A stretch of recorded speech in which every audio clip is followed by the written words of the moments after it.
un peu partout, à la radio, à la télé, tout ça. Et en fait, à ce moment-là, on est retombé dans la famille sur un vieux manuscrit écrit par mon arrière-grand-père paternel, qui, à la fin de sa vie, a, en une trentaine de pages, raconté sa guerre. Et ce document-là, moi, m'a ému énormément. Et j'ai eu l'idée d'une chanson. Et qui est cette chanson qui s'appelle Tranchée. Et puis à force d'entendre parler de la guerre et des commémorations un peu partout, je me suis dit, il y a peut-être... ça pourrait être intéressant de creuser un petit peu. Déjà moi, de me redocumenter sur la guerre, puisque j'avais oublié pas mal de choses. Et puis pourquoi pas d'essayer d'écrire quelques autres chansons, parce que ça m'intéresse et parce que ça pourrait aussi intéresser les gens. Et effectivement, je suis tombé à travers mes lectures sur l'histoire de ce poète qui s'appelle Alan Seeger. Ça a été ma deuxième accroche pour ce petit disque. Au final, j'ai écrit 4 chansons. Alan Seeger, c'est un poète américain qui s'est engagé dans la Légion étrangère de l'armée française au tout début de la Première Guerre mondiale, en 1914, donc avant que les États-Unis entrent en guerre, parce qu'il aimait la France. Il aimait la culture française, la littérature française. Et donc, quand la France a été attaquée, il s'est dit j'y vais. Voilà. Il s'est engagé dans la Légion étrangère. Il est malheureusement mort dans les tranchées en 1916, après avoir écrit un poème qui est hyper connu aux États-Unis, qui s'appelle I Have a Rendezvous with Death. Et donc, moi, pareil, quand j'ai pris connaissance de cette histoire,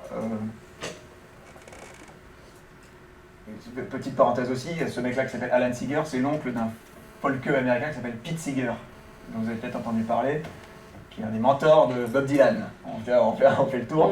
Mais, donc voilà, quand j'ai pris connaissance de cette histoire, je me suis dit, et là il y a un lien entre l'histoire que je vous racontais sur la Première Guerre mondiale, ma passion pour l'Amérique. Donc j'ai écrit une deuxième chanson, ensuite j'en ai écrit une troisième. J'ai proposé à mon frère de m'en écrire une, et puis j'ai adapté ce poème I Have a Rendezvous with Death. Je l'ai mise en musique. Donc ça a été un petit album concept. Voilà, et ça fait partie des choses qui m'excitent aussi, moi,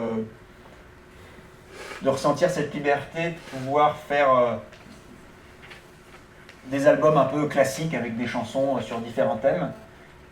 Et de temps en temps, si on a une idée particulière, faire des petits albums concept. Donc j'ai fait cet album concept sur la guerre, j'ai fait ces enregistrements d'adaptation de chansons avec mon ami américain en Suède. Et voilà, je trouve ça intéressant d'essayer d'aller dans différentes directions quand on écrit. Et, tout à l'heure, on a beaucoup parlé du travail sur la musique. Et moi, du coup, je me demandais si tu avais dû travailler ta voix. Parce que c'est aussi une dimension de la chanson. Ma voix s'est travaillée d'elle-même ces dernières années. Pas du tout. Hein, si, parce qu'en fait,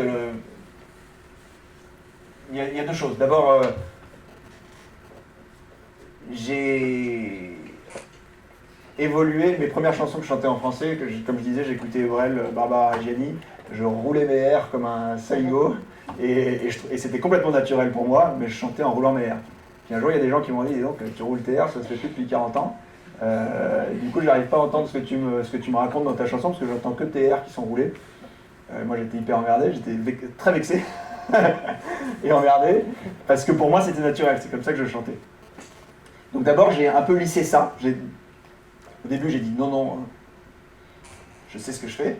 Puis ensuite, j'ai compris ce que ces gens-là me disaient, en disant, oui, mais merde, vous avez bien raison, personne n'a roulé l'air comme ça, et c'est pas si beau. Donc j'ai un peu lissé ça, suite au conseil de certaines personnes. Donc ça, c'est pour l'aspect technique, quoi. Ensuite, derrière, je me rends compte qu'il y a une évolution vocale que j'ai pas du tout théorisée. Et donc ça, c'est, je sais pas j'en ai jamais parlé avec d'autres amis chanteurs, mais effectivement, il y a des moments dans sa vie où on chante comme ça, d'autres où on chante un peu plus comme ça. J'ai pris des cours de chant à un moment, dans le cadre des Francopholies de La Rochelle, on nous payait des formations en cours de chant. On m'a surtout appris à mieux respirer, et on m'a pas donner de conseils particuliers sur comment placer sa voix. Est-ce qu'il valait mieux que je roule ou pas mes airs? Heureusement qu'elle ne m'a pas donné son avis, cette dame. Mais donc ouais. Et moi après, plus largement sur l'idée de la voix, il y aura toujours des gens pour vous dire que votre voix n'est pas dans des standards, que votre voix n'est pas belle. D'autres qui vont diront que vous avez la plus belle voix du monde. Le problème qu'on pourrait avoir, j'ai l'impression, en écoutant les radios commerciales en France aujourd'hui, c'est qu'on a l'impression que les gens essayent un peu tous de chanter de la même façon. Parfois, j'exagère, hein, c'est pas tout à fait le cas, mais... Et pour prendre l'exemple de Bob Dylan, moi je crois qu'une des choses qui me plaît le plus quand j'entends quelqu'un chanter, c'est la singularité de sa voix. Bob Dylan, toute sa vie, on lui a dit, tu sais, il y a des gens qui lui ont dit, tu sais pas chanter. Moi, ça me révolte qu'on puisse dire que Bob Dylan ne sait pas chanter, parce que moi, une des grandes raisons de l'émotion qui me transperce quand j'écoute Bob Dylan, c'est sa voix. Donc, alors, soit on dit qu'il ne sait pas chanter, mais alors dans ce cas-là, il faudra m'expliquer pourquoi je ressens toutes ces émotions. Donc ça ne veut rien dire tu ne sais pas chanter, et ça ne veut rien dire une voix standard. On a le droit de chanter comme on veut, et alors il faut essayer de chanter un peu juste. C'est un truc... C'est pas, je pourrais d'ailleurs me faire l'avocat du diable et dire que c'est pas... Je connais des gens qui chantent faux et c'est très bien. Mais c'est quand même mieux de chanter juste. Mais pour avoir été confronté à ça au début de ma carrière, quand j'y connaissais rien, il y a toujours des gens qui veulent vous emmener vers quelque part. Et que vous perdiez du coup peut-être une part de votre authenticité, parce que ça va rassurer les gens du milieu en disant oh, voilà. Donc ayez confiance, s'il y a des apprentis chanteurs dans la salle, ayez confiance en la façon de vous chanter. Si vous n'avez pas confiance et que vous êtes bien du conseil de personne, prenez ces conseils. Mais s'il y a des gens qui vous disent que vous n'avez pas une belle voix et que vous avez l'impression que vous avez une belle voix, bah, continuez avec... Je me souviens d'une anecdote, on avait dit au début de la carrière d'Aznavour, Aznavour has no voice, ouais. On l'appelait comme ça. Il a persévéré. Mais c'est incroyable, alors qu'aujourd'hui en France, demande à quelqu'un de 25 ans ce qu'il pense d'Aznavour, c'est la définition de ce qu'on appellerait une voix. Mais à l'époque, c'était Aznavour n'avait pas de voix comme Brel avait une voix, donc effectivement... Voilà, c'est sûr qu'il y avait Brel à côté. On peut toujours comparer les uns et les autres, mais... Moi j'ai deux questions. La première c'est une question sur Romain. C'est que moi je trouve américain, on ne faudrait pas utiliser ce mot parce que ça fait référence à l'Amérique comme si c'était toute l'Amérique, alors qu'on parle juste des États-Unis. Ouais. Et du coup je trouve que l'influence américaine du Pérou par exemple, c'est pas trop Bob Dylan. Et après j'ai une vraie question. C'est est-ce que, puisqu'on parle de la voix, les textes, tu les as déjà dit ou lus ou donné en juste le texte sans la chanson? À qui j'aurais donné ça? Je sais pas, des gens, en public ou alors à quelqu'un ça se fait la question chez toi tout seul, on n'a pas entendu. Il y avait une remarque sur le... Alors, la première remarque, c'était que j'employais le mot américain, peut-être mauvais dessin, parce qu'effectivement, on pourrait dire états-unien, mais c'est vrai que dans le jargon de la musique, enfin bon, peu importe, mais t'as raison, je suis d'accord. Non, américain. Et la question, c'était sur le... En fait, c'est plus si la chanson se tient d'elle-même en tant que texte, ou si tu ressens vraiment le besoin de l'accompagner d'une musique. Alors, moi, comme j'expliquais, dans mon processus d'écriture, la musique vient avec. Par contre, c'est important ce que tu dis, c'est que pour moi, une chanson doit se tenir toute seule en tant que texte. Et c'est pour ça que je dis que je m'inscris dans une démarche et voilà, de mecs comme Dylan, Cohen, tout ça, c'est que je pense qu'eux, ils pensent pareil. C'est-à-dire quand tu lis un texte de Cohen ou un texte de Dylan, il n'y a pas besoin de musique pour que tu puisses dire c'est profond, c'est beau. Et donc moi, je vais effectivement faire cet exercice, moi, avec mes textes, de voir si je pourrais donner ça à quelqu'un en disant lis-le. Dans les faits, ça n'arrive pas, puisque je les chante toujours, mes chansons, mais oui, un texte doit pouvoir se tenir tout seul, selon moi, dans ce que j'ai envie de faire. Voilà. C'est vrai que c'est une expérience que j'ai faite, moi, c'est lire un texte d'une chanson que je connais pas. Par exemple, typiquement, la Bob Dylan, je sais pas combien, plus de 500 textes, je crois même plus. Donc je connaissais pas tout, donc j'en ai pris un, je l'ai lu, pour voir, mais sans connaître la musique ni rien, pour voir si je trouvais ça beau, bien. Parce que c'est vrai qu'en faisant mes études, mon mémoire sur la chanson, je me suis posé la question parce que j'ai lu des ouvrages qui parlaient uniquement de la dimension stylistique de la chanson. Par exemple, faire une étude de texte comme on ferait un commentaire de poème classique dans l'étude littéraire. Et moi, je me suis toujours dit que c'était pas possible. Enfin, il fallait absolument prendre le tout. On ne pouvait pas juste voir une chanson comme un texte. Mais je pense que ce qu'il faut plutôt se dire, c'est que c'est que le texte, c'est vrai qu'il faut que ça se tienne, mais peut-être a posteriori, après avoir connu la chanson, et ensuite revenir sur le texte et se dire oui, c'est vrai, là, il est vraiment bon. On peut pas...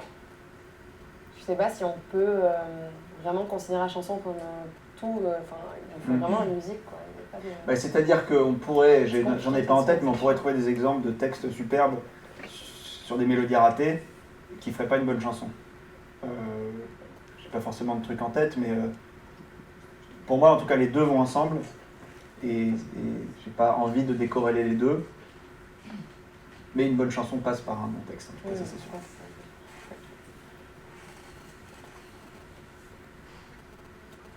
Je vais voir si une autre question est posée. Ah oui, je me demandais si...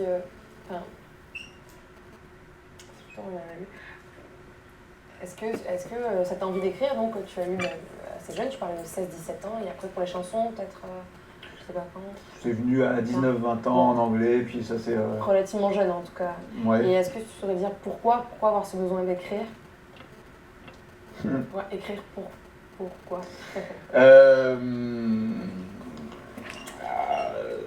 Alors l'écriture, moi la première fois que j'ai écrit quelque chose, c'est peut-être que ça va répondre à ta question.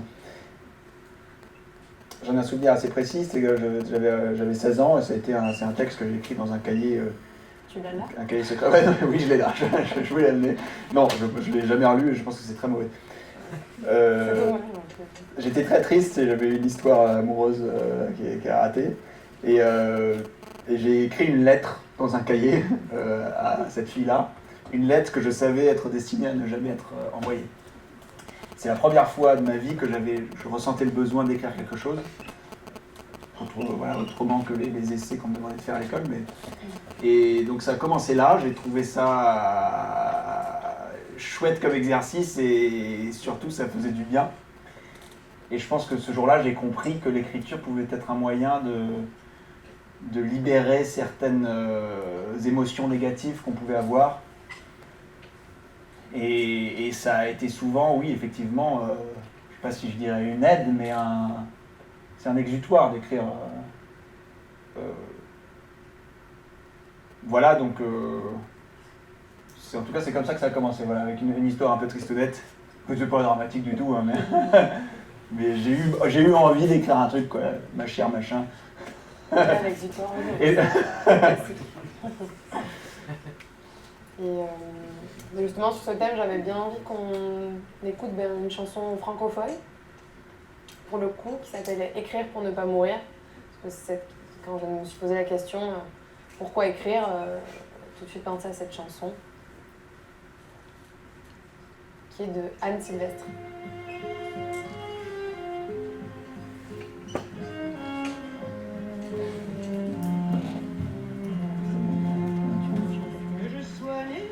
Ou d'avant le déluge, j'ai souvent l'impression de tout recommencer, que j'ai pris ma revanche ou bien trouvé refuge dans mes chansons. Toujours j'ai voulu exister.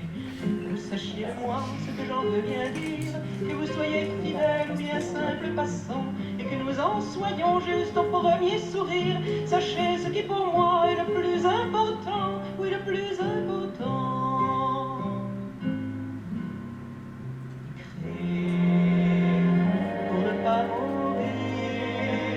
Écrire sagesse ou délire, écrire pour tenter de dire tout ce qui m'a blessé, dire tout ce qui m'a sauvé, écrire et me débarrasser.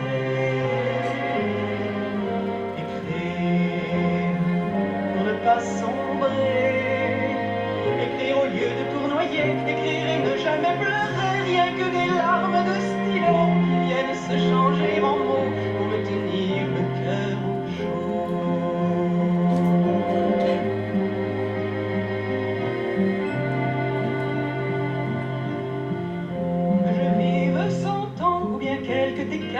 Je ne supporte pas de voir le temps passer. On arpente sa vie au pas de promenade et puis on s'aperçoit qu'il faudra se presser. Que vous soyez tranquille ou plein d'inquiétude, ce que je vais vous dire, vous le comprendrez en mettant bout à bout toutes nos solitudes. On pourrait se sentir un peu moins effrayé, un peu moins effrayé. Écrire